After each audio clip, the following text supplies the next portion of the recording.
Hello and welcome to the Joe Ligato Show. I'm your host, Dr. Joe Ligato, and I know there's a lot of important things going on in regards to the Judeo-Islamic War of 2023, but I also think it's very important that we go over other things that are going on in the world because they are all interconnected to the ongoing war between the Western civilization and the multipolar bloc led by 5 or 6, depending on how you look at it, of the other civilizations of the world. And so we have some statements here by a very prominent figure within the Russian government, Sergey Shoigu, and this is at the 10th Xingshan Security Forum. So this is interactions, communications with the Chinese and various other allies of both Russia and China here.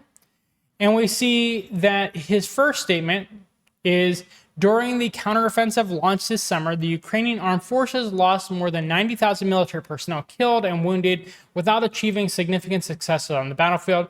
So I talked about this in other videos, but in terms of offensive and land gained during an offensive, Ukraine has near historic low land gained during its offensive. It actually seems like in some cases they lost more land than they gained.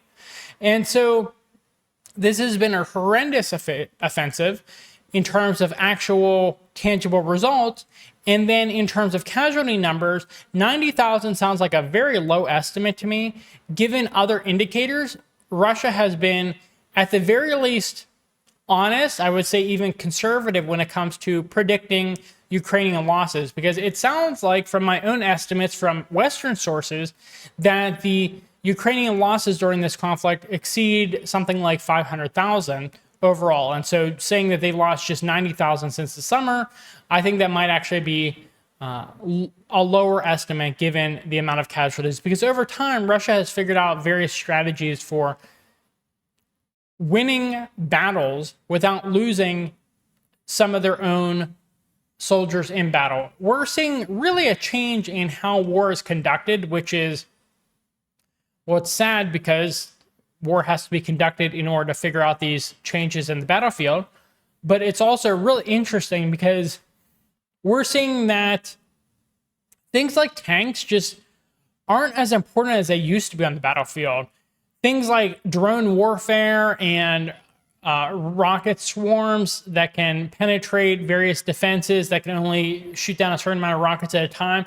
Those types of, I would say, swarm tactics for very cheap missiles, very cheap aircrafts, has actually been extremely effective right now. And then you have other things like, obviously, anti-air, you have artillery, aircrafts in general. I mean, those seem to be the victors of the wars of the 21st century. Things like tanks, things like individual soldiers on the battlefield. I mean, particularly in open fields, that just does not work. In urban warfare, yes, the better soldiers do tend to win, particularly if you're trying to minimize civilian casualties if the city is still populated.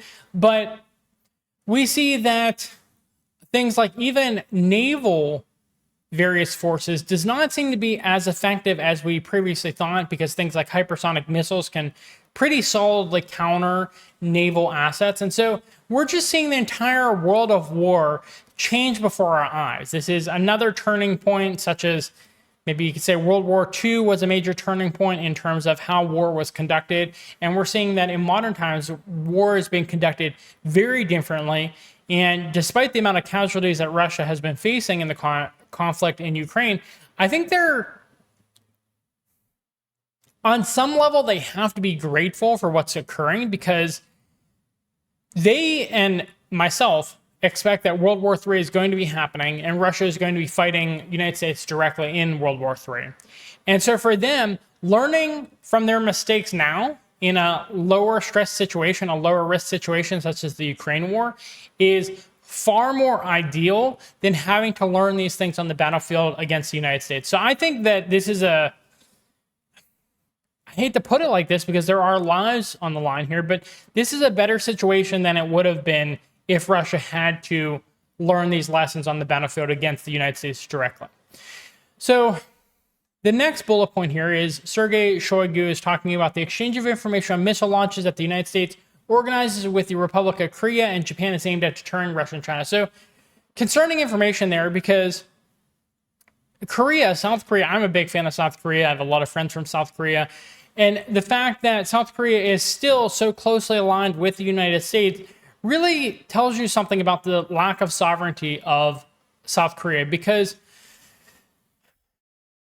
I mean, one, North Korea could wipe it off the face of the earth pretty easily. I mean, sure, it probably would be mutually assured destruction. But, I mean, South Korea just is not in a good situation right now where the United States is using it as a puppet against North Korea, against China, against Russia, and there's not enough really strong, charismatic leaders in South Korea that can put a stop to this type of thing and remove the United States bases. And I believe I even heard that during times of war, actually, the United States controls the South Korean military. So South Korea really does not have the sovereignty that it should have in this situation. And Russia and China are going to grow even closer, which they're already as close as I thought they feasibly could be, but they're going to grow even closer knowing that all these efforts by the United States are meant to counter both of them. And I'm sure they're sharing intelligence on this. The West's line of escalating the conflict with Russia could lead to a military clash between nuclear powers. I think at this point, I don't put anything at 100% confidence. I would say it's at 99% certainty that there's going to be a direct conflict between Russia and China on one side and America on the other side at this point, because just between the language being used by both sides, the way they're acting towards each other, it's led me to believe between their words and actions that this conflict is essentially assured. It's a matter of when is the conflict actually going to occur that is still up in the air. Okay? Then we have the West has taken a course towards inflicting a strategic defeat on the Russian Federation in a hybrid war. This is what I don't get. I think there were two sides to this when it came to the American strategy in regards to Russia. One was get Russia on side to fight China, have China surrounded. The other was defeat Russia quickly so pro-Russian factions could take over the fragmented territory of prior Russia. And they ended up landing somewhere in the middle where they tried to sway Russia against China, which obviously didn't work, while at the same time trying to inflict punishment on Russia. And so like Russia's like, yeah, obviously we're going to take China's side. And so they really should have chosen a strategy. Either you completely defeat Russia in order to replace it with small puppet republics that will be hostile towards China, or you completely get Russia on side in order to surround China. But this middle ground of, well, you just give Russia enough time to get strong to defeat you, it's not working, obviously. It's not a good idea. And that's what I just don't understand about the West right now, which is that diplomatically, the West sucks, and then militarily, the West sucks, and then politically, the West sucks, and then the West just sucks at everything. I don't understand what they're good at, because they just are losing constantly. Okay, so Sergey Shoigu goes on to say the circle of countries that do not want to be drawn into the Western agenda is expanding, so the multipolar bloc is growing. The Russian Federation and China interact in contrast to the hotbed of tensions caused by the West. Yeah, they are working as cohesively as possible here.